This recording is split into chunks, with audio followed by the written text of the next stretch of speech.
un podcast y video podcast más de Santa Yáñez. El día de hoy traemos un tema muy interesante para todas estas mamis, abuelitas, que tienen esta inquietud de saber cómo alimentar a un bebé. Y no tan solo un bebé, ¿verdad? También estamos considerando un lapso de meses hasta 2 años.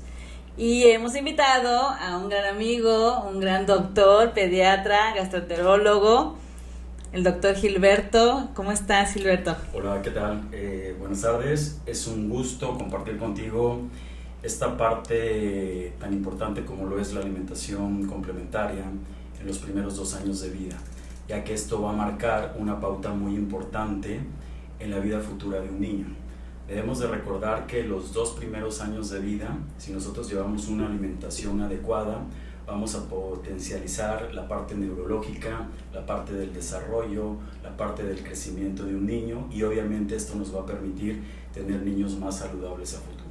Y fíjense que no es de casualidad que está aquí con nosotros, aparte de ser un excelente médico, es el pediatra de mi hijo, y qué mejor que en manos de él haya yo depositado la alimentación. Yo llegué con el doctor Gilberto porque mi hijo estaba presentando problemas de intolerancia a la lactosa. Bueno, en ese momento no sabíamos, ¿te acuerdas qué tenía, Claro. no? Entonces me lo recomendaron a él y yo fui con él, y como toda mamá primeriza, con esa desesperación de que qué hago, ayúdame, ¿no? Y la verdad que yo se los recomiendo ampliamente. Ya después síganlo o nos preguntan sus datos de contacto, porque es una excelente guía para poder seguir este camino. Pero bueno, vamos a darle como más forma, más estructura a la plática. Entonces, ¿con qué empezamos, doctor Gil? Cuéntenos. Ok. Lo más importante, Ajá, en los primeros 6 meses de vida, debemos de recordar que la alimentación al seno materno es indispensable para el niño. Todos los niños tienen la oportunidad de ser alimentados al seno materno. De hecho, se está trabajando mucho en que la primera exposición que tengan al alimento los niños en los primeros 30 minutos de vida, si así lo permite el parto o la cesárea, es pegárselo a mamá. El pinzamiento de cordón tardío, que todo esto es muy importante, ya que le va a dar la oportunidad al niño de recibir la inmunoglobulina IgA, sí, que es la más importante para protegerlo a nivel tanto de tubo digestivo como de aparato respiratorio. Okay. Y dentro de las primeras 24 horas es donde se da la mayor cantidad de inmunoglobulina IgA. Sin embargo, también debemos de recordar que la leche materna pasa por varias etapas, ¿no? Primero es el calostro, luego la leche de transición, y ya luego viene lo que es la leche madura. Todas las mamás tienen la capacidad de poder dar por naturaleza alimentación al seno materno. Esto va a depender mucho de la técnica de amamantamiento que tienen, que tenga un buen agarre, una buena succión, y sobre todo la parte nutricional de la mamá también es muy importante. Muchas mamás son prolactancia, muchos pediatras somos prolactancia, muchos gastroenterólogos pediatras somos prolactancia, y lo que tratamos de llevar a la mamá es que este bebé sea alimentado al seno materno, ¿sí? Escuchamos de que no me baja la leche, sí, de que claro, mi leche está diluida, de que mi leche no se ve blanca, sino se ve amarilla, pero todo esto tiene que ver mucho por las etapas por las cuales va pasando el seno materno, como ya lo dije, ¿no? El calostro, que es sumamente importante, la leche de transición y la leche madura. Pero estos 3 tipos de etapas por las cuales pasa la lactancia materna, todas son sumamente importantes en el aspecto nutricional y de micronutrientes y de macronutrientes y de lípidos y proteínas y de hidratos de carbono. Sabemos que la principal fuente de energía para alimentar al niño es el hidrato de carbón, y esto lo trae en la leche, que es la famosa lactosa, ¿sí? Entonces, cubrimos sus requerimientos tanto nutricionales como hídricos, que es una parte muy importante. Sí, lo que te iba a preguntar, ¿no? Porque ¿qué pasa? Que dicen, hay que darle agüita al niño, ¿no? Y a mí, por ejemplo, cuando mi hijo tiene 2 años, 4 meses, y no, espérate, agua no. Y es cuando tú me empiezas a decir, con el puro seno, con la pura leche materna, puedes cubrir estas necesidades, ¿no? De hecho, claro, la Organización Mundial de la Salud, la Asociación Norteamericana de Pediatría, la Asociación Mexicana de Pediatría, dan la recomendación que todos los bebés, si no hay alguna contraindicación, deben de ser alimentados al seno materno los primeros 6 meses de vida. Con esto vamos a cubrir su factor hídrico, Okay. su factor nutricional y el factor de micronutrientes y sobre todo el factor inmunológico, tanto digestivo como respiratorio.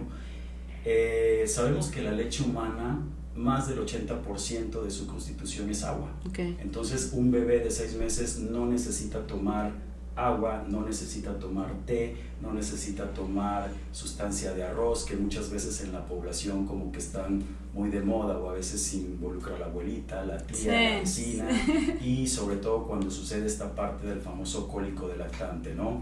Entonces está contraindicado dar tés, está contraindicado dar remedios caseros o atoles, y lo único con lo cual un niño debe ser alimentado los primeros 6 meses de vida es con lactancia materna exclusiva. Okay. Fíjate que esto, o sea, esto es lo que obviamente es lo recomendable, pero ¿qué pasa, Gilberto, con las mujeres, como mi caso, Claro. que no pudimos tener esa oportunidad de continuar con la lactancia materna? Porque recordarás cuando llegamos contigo, era eso, ¿no?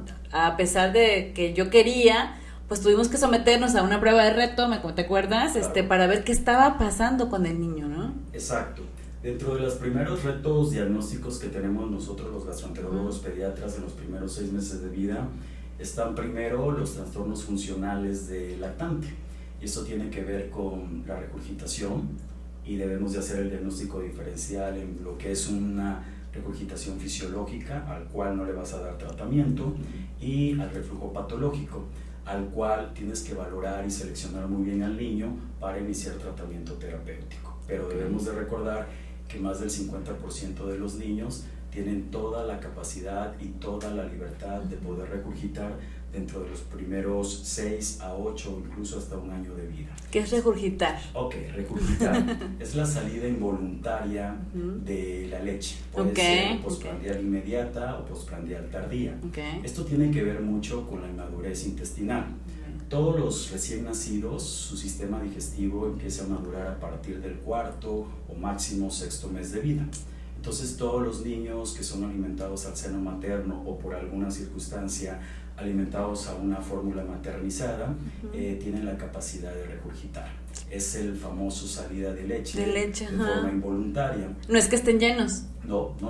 Eso tiene que ver generalmente con relajación del esfínter esofágico inferior. Si es verdad que una de las causas más frecuentes de regurgitación en un niño tiene que ver con lo que acabas de mencionar, que si el niño está lleno.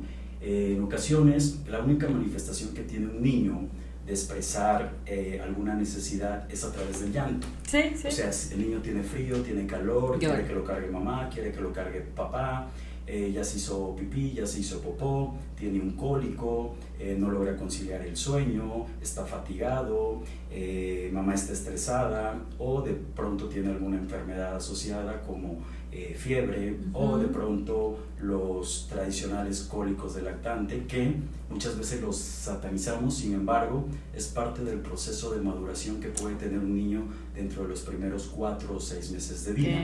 Entonces creemos que cuando un niño llora, lo único que necesita es leche. Entonces o nos los estamos pegando muy frecuentemente o les estamos dando grandes cantidades de onzas de leche. Y esa puede ser una condicionante para que el niño te pueda regurgitar. A eso lo llamamos nosotros como mala técnica de alimentación. Por eso están las consultas de control de niño sano mensualmente el primer año de vida, para ir orientando a la mamá y llevarla de la mano para que el niño tenga un excelente desarrollo, un excelente crecimiento, y sobre todo la mamá se sienta muy apoyada.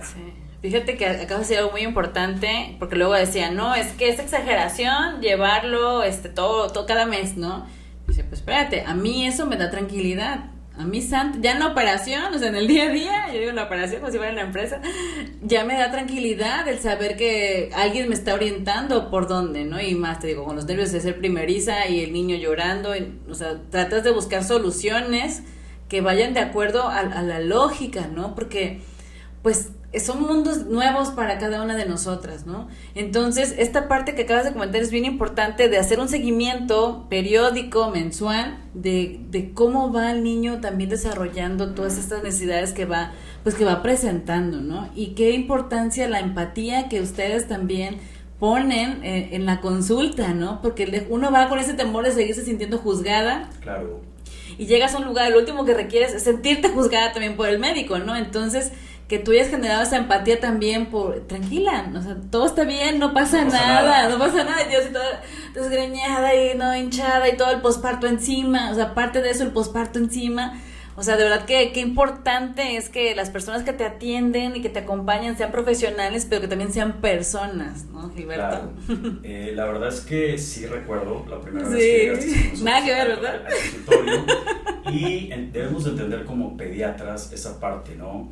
Sobre todo cuando es mamá por primera vez, que desconoce prácticamente cómo manejar a un bebé y todas las complicaciones o todas las situaciones que se pueden presentar, y que muchas veces, muchas de esas situaciones son parte del proceso normal de maduración de un niño. Sin embargo, si no me siento a explicar, si no me doy el tiempo necesario para que mamá entienda qué está pasando con este proceso, pues obviamente se estresa aún más, ¿no? Entonces aquí lo principal es identificar que se trata de un niño sano o tenemos que hacer alguna intervención, ¿no? Entonces sabemos que puede existir la regurgitación fisiológica, a esa no se le da tratamiento, la enfermedad por reflujo gastroesofágico, a la cual tenemos que valorar si verdaderamente necesita tratamiento.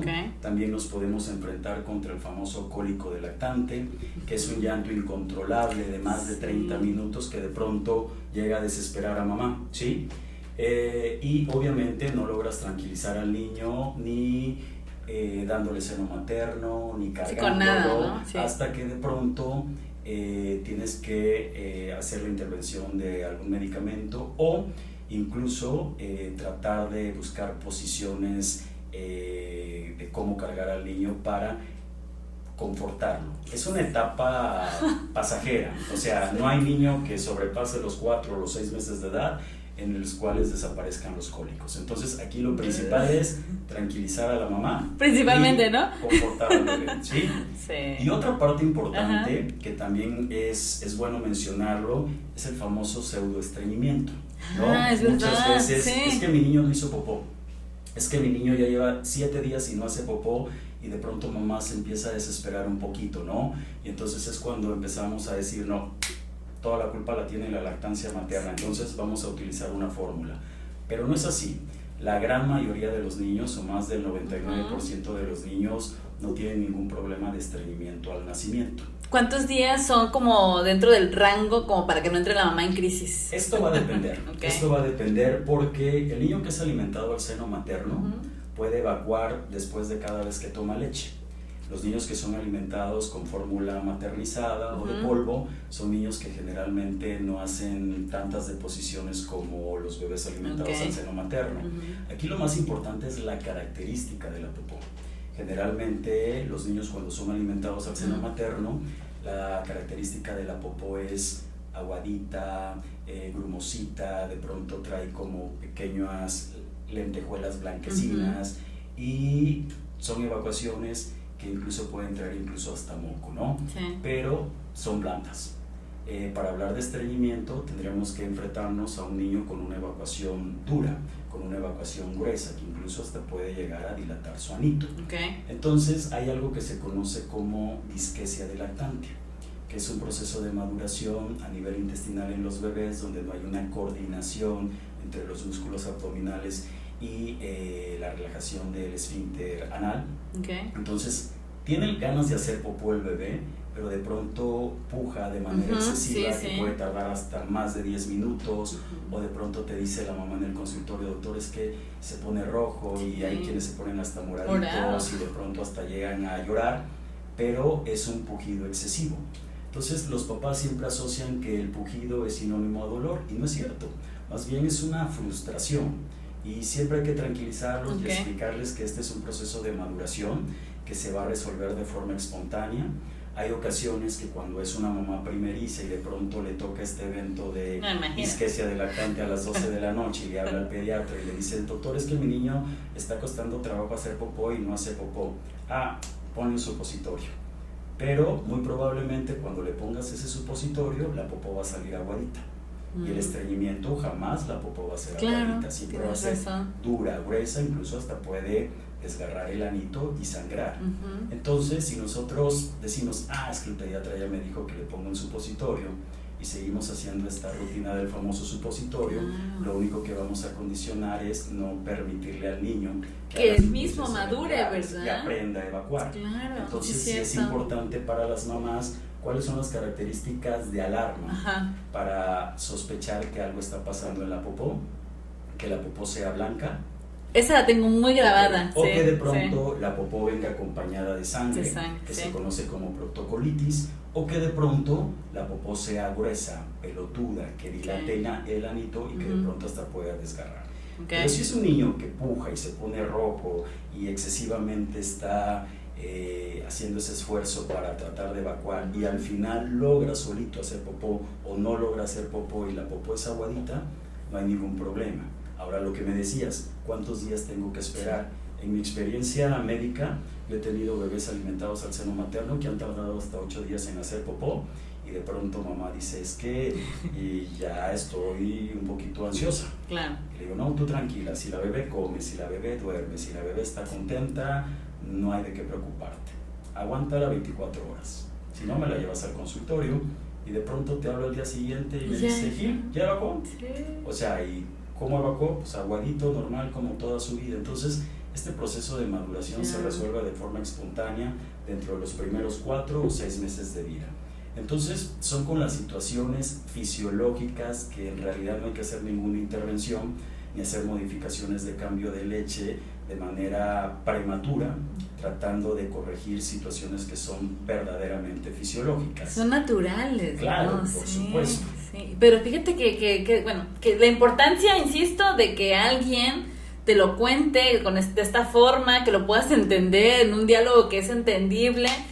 Y creo que se acota todo a que la mamá tiene que estar segura, tranquila, empoderada de ella misma, consciente de que es una etapa, porque si nosotras nos desesperamos, pues esto se proyecta en todo el entorno, ¿no? Claro, obviamente los niños transmiten, perciben más bien las sensaciones de mamá, ¿no? Entonces, si mamá está en posparto, si mamá es su primer bebé, si de pronto papá tiene que salir a trabajar y se queda sola con el bebé y con toda esa responsabilidad, y de pronto el niño llora y mamá no sabe qué está pasando, pues obviamente le genera estrés.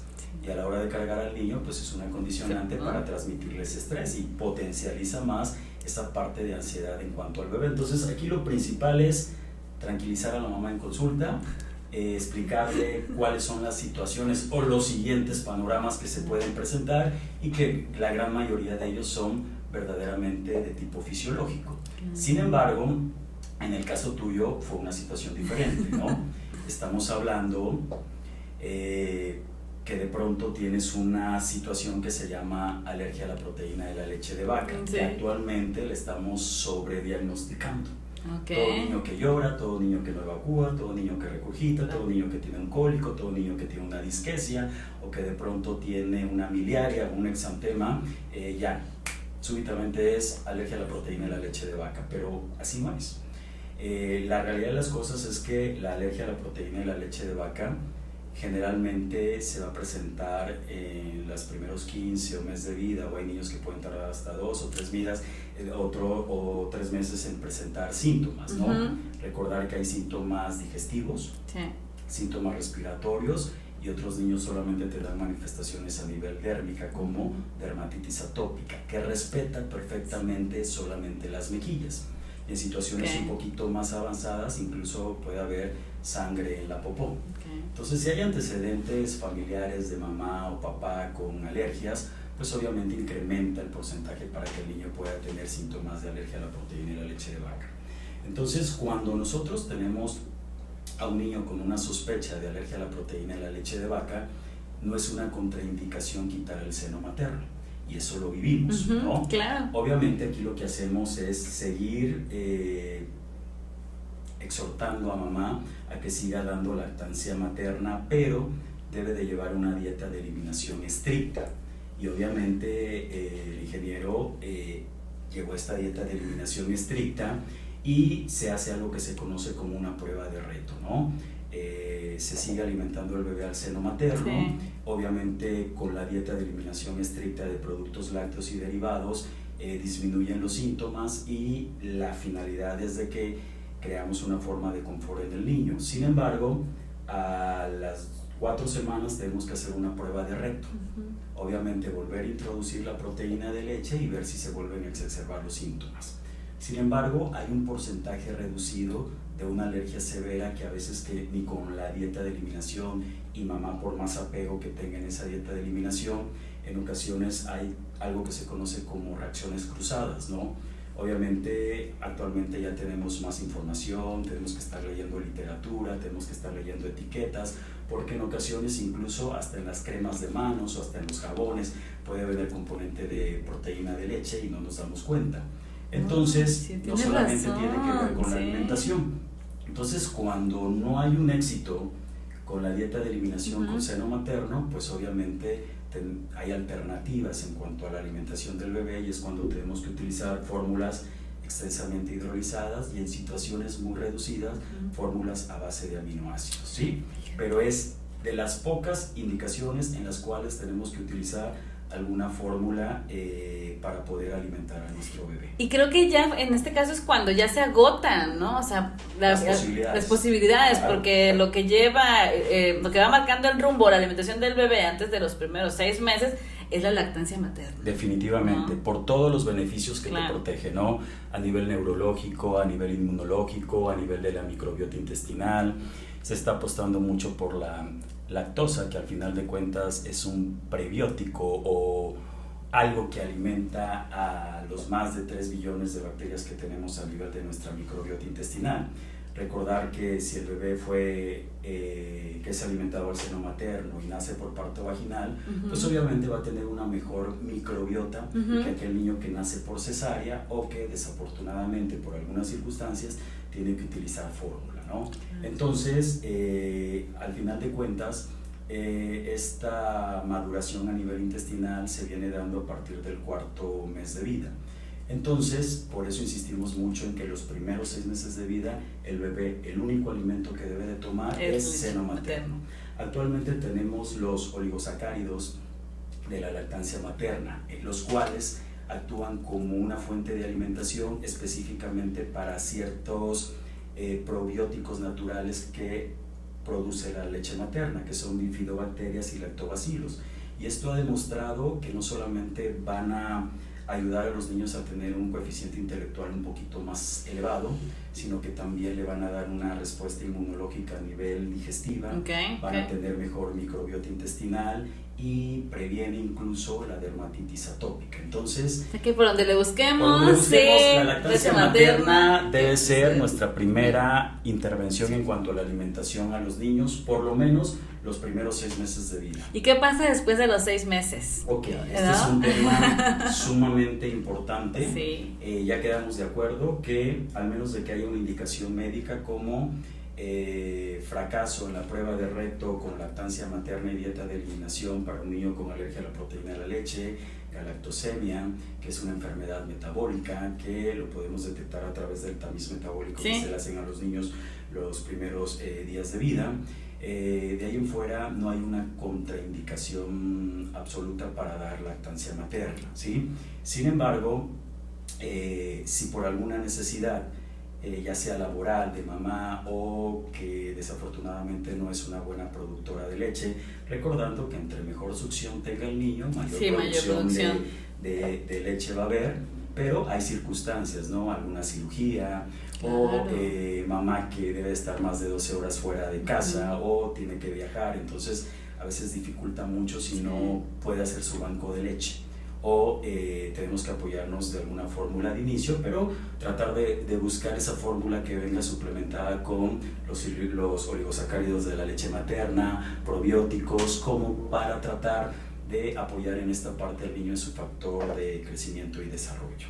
Ahora, llegando a los 6 meses de edad, la Asociación Norteamericana de Gastroenterología Pediátrica, la Asociación Europea de Gastroenterología Pediátrica, la Asociación Internacional de Alergias, tienen una brecha muy importante de cuándo iniciar la alimentación complementaria. Ellos dicen que generalmente no se debe iniciar antes de los 4 meses de edad, pero tampoco la podemos retrasar después de los 6 meses de edad.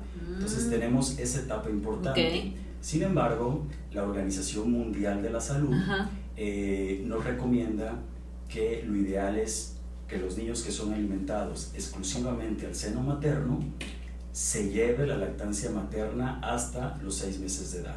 Y a partir de los 6 meses de edad se puede iniciar la alimentación complementaria. Obviamente valorando su desarrollo a nivel neurológico, su desarrollo a nivel digestivo y su desarrollo a nivel renal.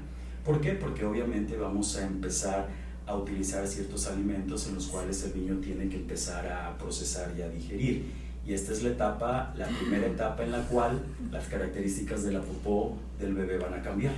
Oye, Gil, perdón que te interrumpa, pero cuando yo ya creía que está todo dominado, llegan los 6 meses y ahora hay que cambiar la alimentación. No puede ser, ya estaba yo acá como vino, ya como que ya enganchada. Claro. Y pues sorpresa, vamos con las verduras.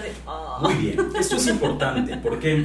Porque a partir de los 6 meses de edad ya la leche materna, y ojo, no estoy diciendo que no sea una fuente de alimentación para el bebé, sino a partir de los 6 meses de edad hay ciertos micronutrientes que ya no te nutren al 100% claro. a través de la lactancia materna, recordando que los primeros 2 años de vida son los cambios más importantes en cuanto al crecimiento y en cuanto al desarrollo y en cuanto a las necesidades calóricas y nutricionales que necesita un niño. Entonces, los primeros micronutrientes que se ven disminuidos en la lactancia materna a partir de los 6 meses de edad son el hierro y el zinc. Entonces, ese es uno de los grandes motivos por los cuales se debe de iniciar la alimentación complementaria a los 6 meses de edad. Si nosotros perpetuamos exclusivamente la lactancia materna hasta después de los 6 meses de edad sin hacer la introducción de los alimentos, hay un déficit calórico aproximadamente de 200 calorías. Entonces el riesgo de desnutrición en un bebé puede empezar a ser bastante significativo. Sí, pero en uno, imagínate, ¿uno qué? No pasa tanto, pero en un bebé, la verdad es que sí. Entonces, por esa situación se debe de iniciar la alimentación complementaria a partir de los 6 meses de edad. Pero en nuestra evaluación de consulta de control de niño sano de los 6 meses de edad, obviamente tenemos que evaluar que tenga sostén cefálico, y generalmente lo empiezan a tener a partir del 4.º mes de edad, y obviamente que ya empiece con la posición de sentado.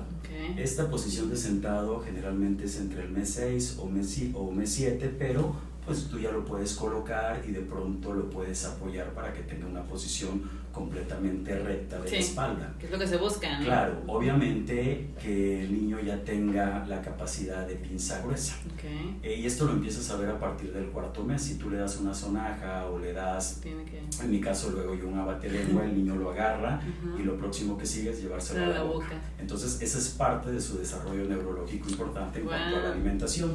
Y otro punto, ¿la estimulación temprana ayuda mucho en esto? Por supuesto, o sea, no solamente tenemos que entender que la alimentación complementaria no solamente es alimentar al bebé, sino que esto es un todo. Tiene que ver también la parte neurológica, la parte digestiva y sobre todo la parte social, que más adelante vamos a hablar de esa parte. Sin embargo, tenemos que evaluar dentro de su desarrollo neurológico estos puntos, ¿no? Uno, sostén cefálico; otro, que tenga la capacidad de sentarse casi al 100%. Otro, y muy importante, es que haya desaparecido el reflejo de extrusión o protusión. Generalmente el niño los primeros 4 o 6 meses de vida tiene la capacidad de succión, deglución y sacar y meter la lengua. Entonces muchas veces cuando iniciamos la alimentación complementaria antes de tiempo o no hacemos una evaluación médica, el niño tiende a sacar la lengua. Entonces mamá se frustra porque quiere meter el alimento, el niño lo escupe o lo saca de forma involuntaria. Entonces dice mamá, pues es que no le gusta porque no tiene sal, no tiene azúcar, o de plano yo no sé guisar.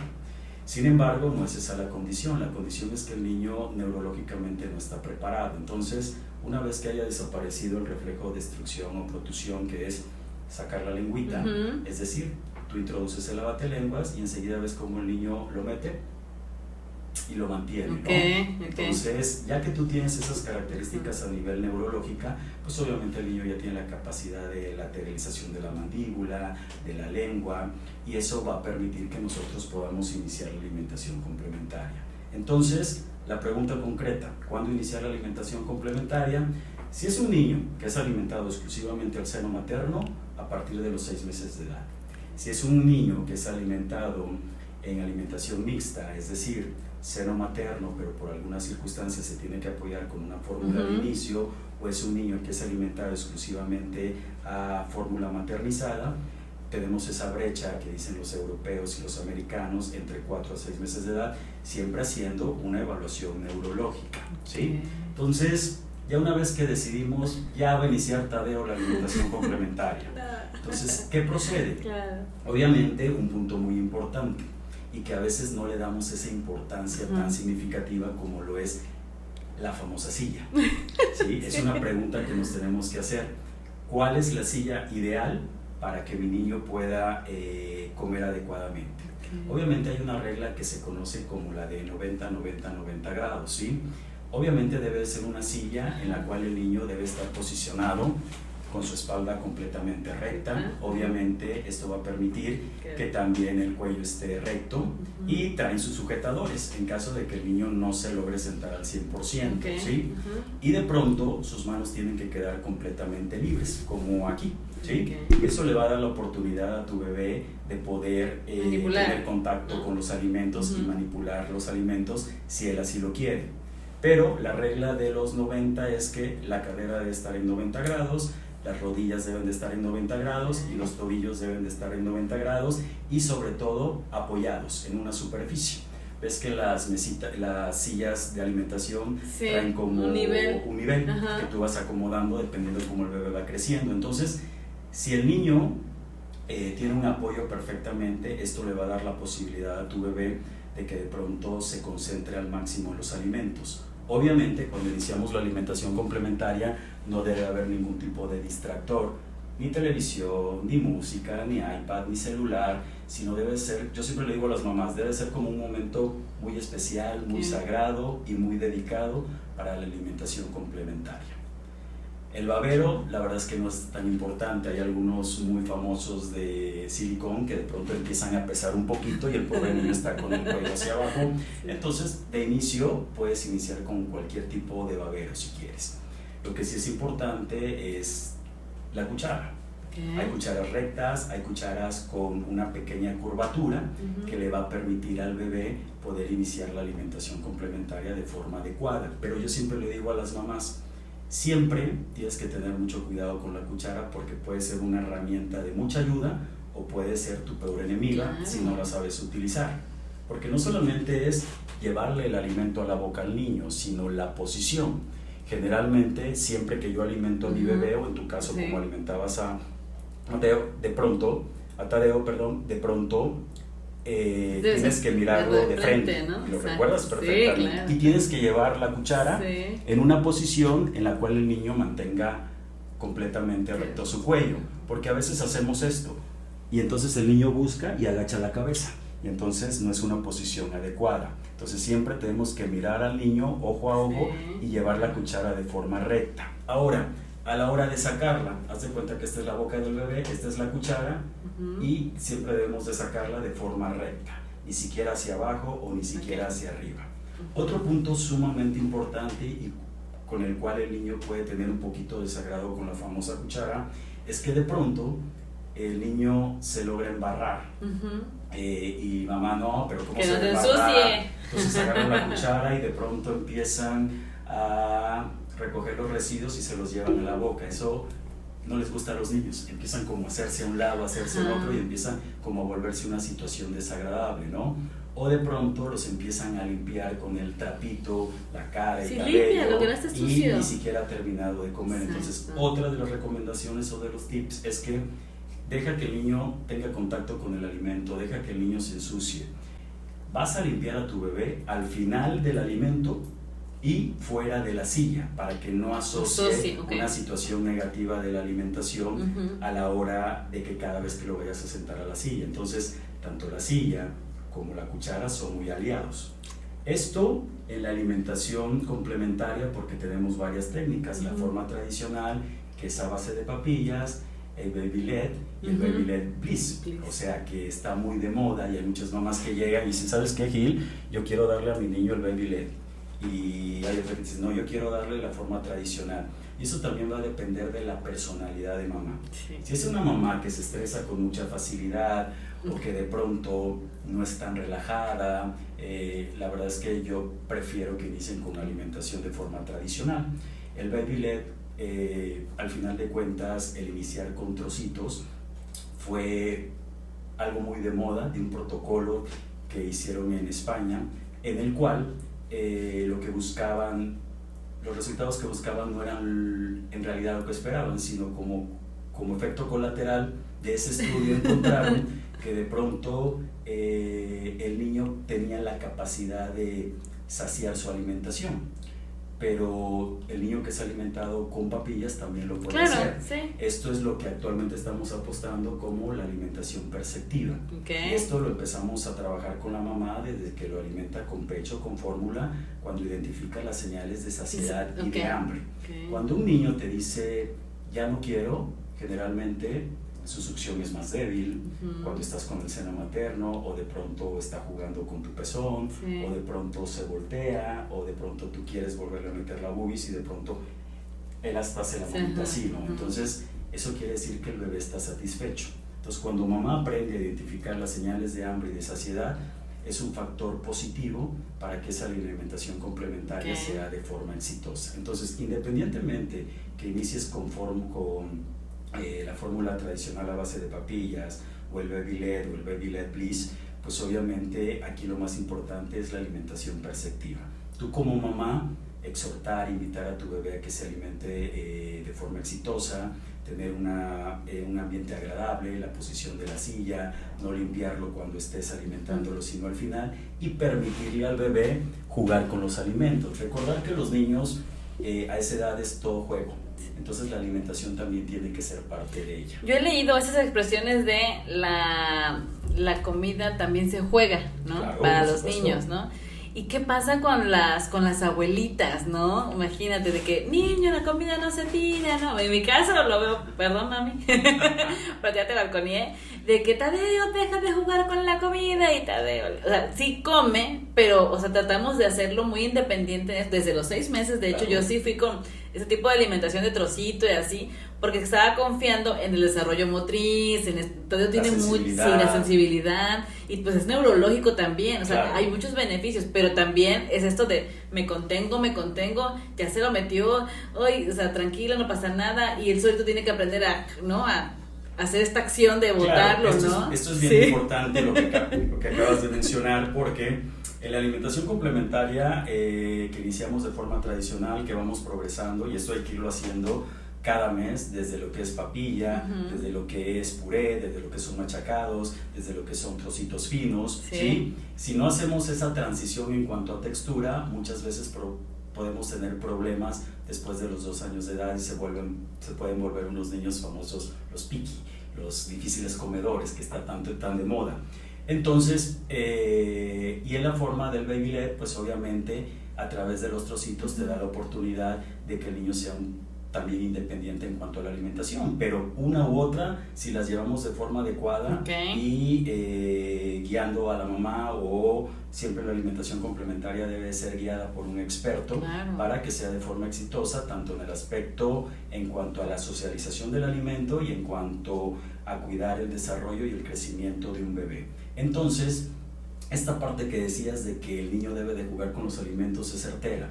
Si nosotros empezamos a poner límites al niño, entonces no empieza a tener una relación adecuada con los alimentos. Entonces hay que permitir que el niño explore, que el niño juegue, que el niño identifique sabores, texturas, olores. Por eso cuando iniciamos la alimentación complementaria actualmente debemos de cuidar micronutrientes como hierro y como zinc. Entonces si tú tuvieras un bebé ahora, cambiaría un poquito el proceso de alimentación complementaria. Entonces, ¡qué barbaridad! ¿cuál sería tu pregunta? ¡Ay, qué barbaridad!, ¿no?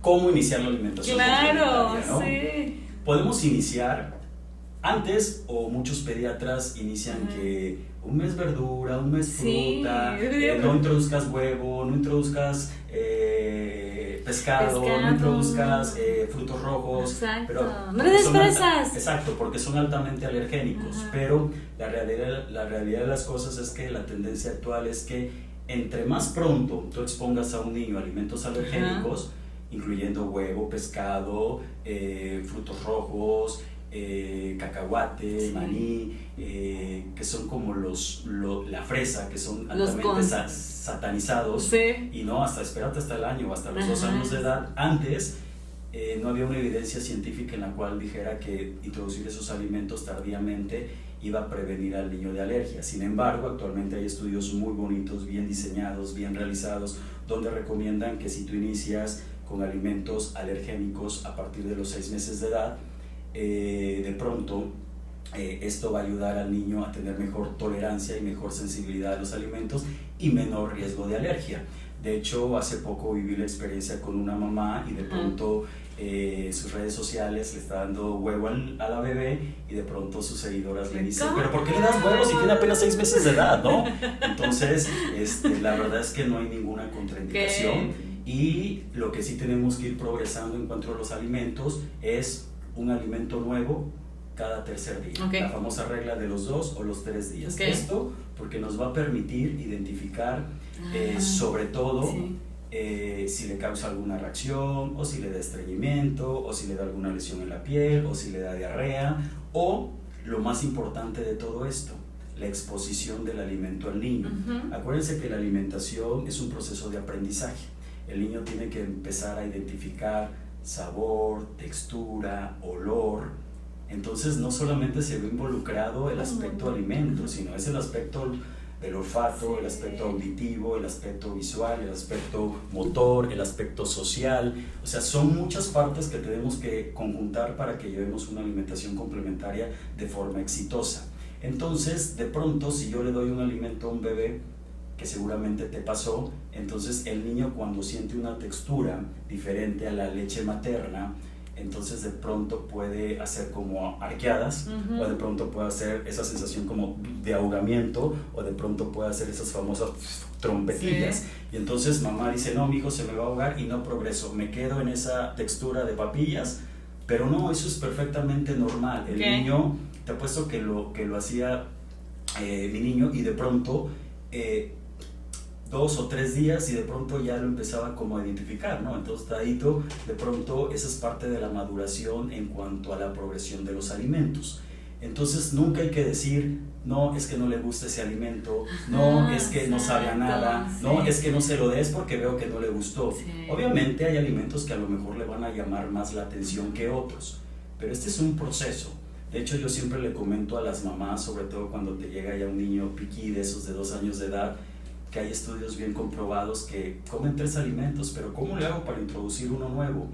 Debes de volver a como modificar o rehabilitar esa parte nutricional, y puedes exponer a tu bebé hasta 10 o 15 veces para que se atreva a volver a probar un alimento. Entonces, yo le digo a mi mamá, preséntaselo. Claro. La verdad que, bueno, por temas de trabajo yo no puedo estar como estaba al inicio, como al 100%, pero me decía, mamá, es que no quiere. Dije, ¿cuántas veces lo presentaste? No, pues una vez. Dije, no. Hazme el favor de presentárselo, y si no come. No pasa nada. Obviamente ahí llegamos al famoso plato del buen comer, ya para la edad que tiene Tadito, de más de 2 años de edad. Pero lo que queremos en la alimentación complementaria es que por lo menos en los primeros 15 días de vida de iniciar la alimentación complementaria, ese plato ya haya incluido fruta, verdura, cereal, proteína y grasa de la buena. Obviamente hay que presentarlos de forma individual para que el bebé, insisto mucho, pueda identificar sabor, textura, olor. Es un proceso de aprendizaje. Yo siempre en consultorio le digo a la mamá, ¿a qué sabe un esquite? Pues a todo. O sea, no me lo vas a saber expresar. Claro, ¿no? Pero mentalmente tú ya sabes Sí, a qué claro, sabe. Entonces sí. es lo mismo, es un Sí, proceso de aprendizaje. sí, es cierto. Entonces si tú haces mezclas desde el inicio, tú le vas a dar la Claro, oportunidad al sí, bebé. de que diferencie y de que Exactamente. sí tienes razón. Entonces ya que vas progresando, puedes empezar a hacer mezclas, pero en un principio no lo tendríamos que hacer. Fíjate que luego también, ¿qué pasa? Que dicen las abuelitas, ¿no? Porque lo veo en mi casa, ¿no? En mi caso, dicen, no, es que le hice trampa, para que se lo coma, se lo mezclé todo, se lo licué y se lo dejé aquí para que le hice trampa. Él como quiera va a comer verduras. Dije, no, pues yo creo que por ahí no va. Y mira, mami, ojalá estés viendo este podcast porque hay mucha información interesante. Porque dije, ¿cómo lo va a identificar? ¿Cómo va a saber después que está comiendo y que no está comiendo? ¿Cómo va a saber si le gusta realmente? ¿No? O sea, tienes que presentárselo. Y hace poco escuchaba que le decía a la señora que nos ayuda, ya se lo presentaste, ¿cuántas veces se lo presentaste? No quiere, pues hasta que se lo coma, y no sé qué, o sea, pobre de mi hijo. Sí, cierto, esto que tú dices, ¿no? Digo, se agradece mucho a las abuelitas la intervención, pero la función de las abuelas es consentir. Consentir. Entonces a veces cuesta un poquito de trabajo, pero esto es clave, ¿no? Y como bien se lo marcas a tu mamá, tienes que presentarle un alimento nuevo, un alimento que no le guste por lo menos de 10 a 15 veces. No lo aceptó, entonces lo dejas descansar 7 días y se lo vuelves a presentar. Y te puedo asegurar que se va a atrever a probar ese alimento. Bien. Entonces, retomando la parte de la alimentación complementaria, si es por alimentación complementaria de forma tradicional, mes con mes tenemos que ir progresando para que al año de edad, pues obviamente ya sean picaditos finos, porque entre el 1 y 2 años de edad el bebé se debe de integrar a lo que es la dieta familiar normal. Sí. Otro punto importante, a medida que nosotros vamos progresando en la alimentación complementaria, viene una reducción en las tomas de leche. Sí. A partir del año de edad, la leche ya no es la principal fuente de alimentación, representa como un 30%. Y en realidad los niños a partir del año solamente deberían de tomar 2 tomas de leche, una después del desayuno y una después de la cena. Cuando iniciamos la alimentación complementaria, también debemos de establecer horarios para que el niño se vaya habituando a esos horarios que mamá está estableciendo, y debemos de iniciar con un desayuno, con una comida y una cena.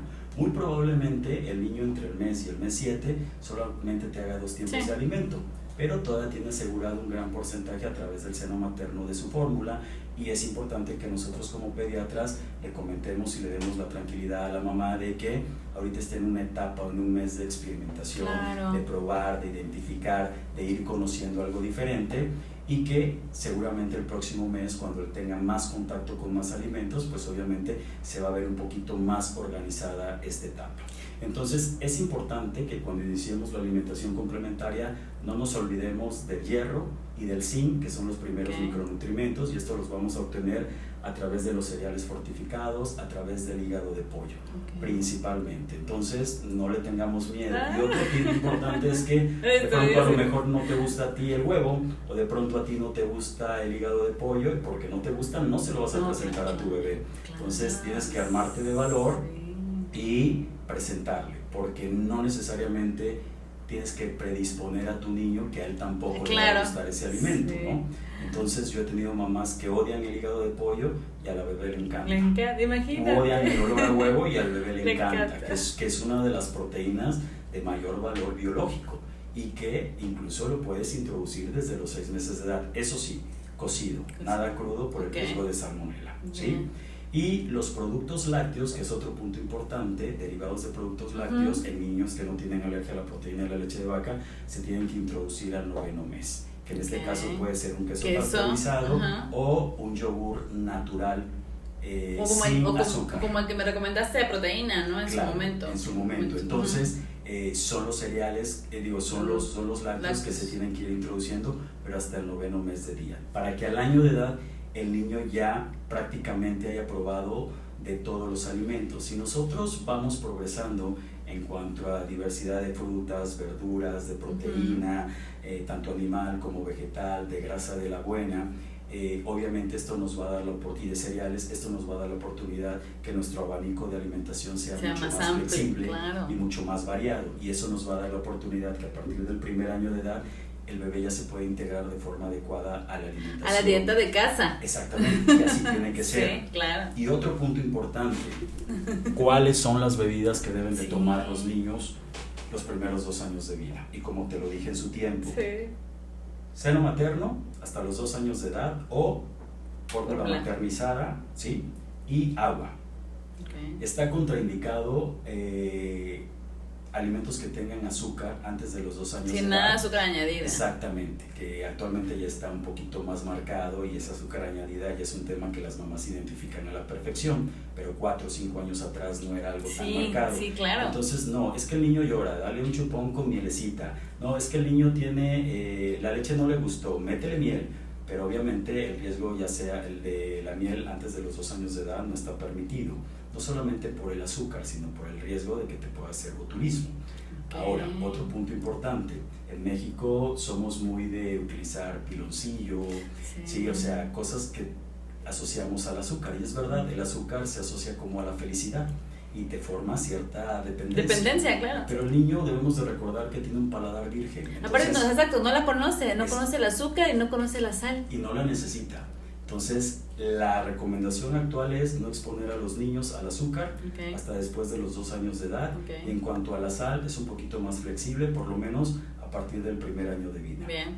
Entonces, esos son puntos claves que tampoco debemos de olvidar, porque no juguitos, no yogures con azúcar añadida, sin marcas, no galletitas, no cereales que son como muy atractivos, porque eso va a condicionar a que el niño en un futuro pueda tener problemas tanto de sobrepeso, síndrome metabólico, hígado graso o incluso hasta diabetes mellitus, que cada día se ve con mayor frecuencia en niños de 8, 9 o 10 años de edad. Y Veracruz es un estado con una alta incidencia de obesidad, y México ni se diga, claro. Entonces, ese es otro punto importante que debemos de considerar en la alimentación complementaria.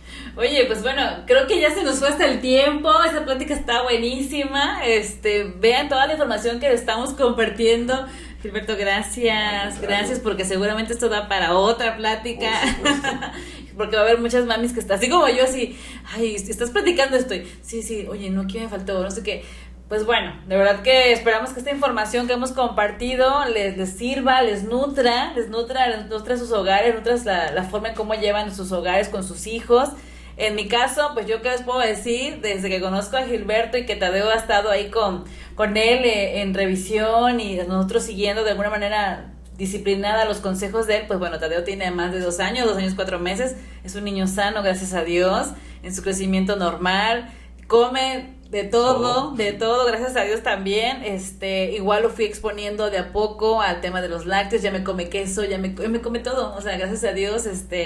También tuve mucho cuidado con el azúcar añadida, con la sal, a pesar de los rounds que me aventaba con mi mamá. Yo creo que me dieron pues el beneficio de la duda, y bueno, ahí vamos todos juntos, pero esto es creciendo juntos junto con la ayuda de doctores, como pues con la calidad de persona que tienes tú, Gilberto. Nuevamente gracias, porque yo llegué por recomendación, y así como yo llegué por recomendación, lo recomiendo ampliamente. Excelente ser humano, excelente médico, excelente profesional. Gracias. Pues gracias por estar, por brindarnos esta información tan importante. Claro que sí. Sí, pues bueno, pues a todos los que nos escucharon y los que nos escucharon, papás también, porque ¿por qué no? Los papás también tienen esa responsabilidad de servir su paternidad desde las acciones en sus hijos.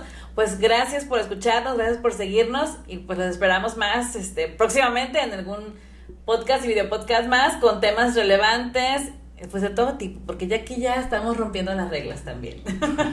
Hasta pronto y gracias. Gracias.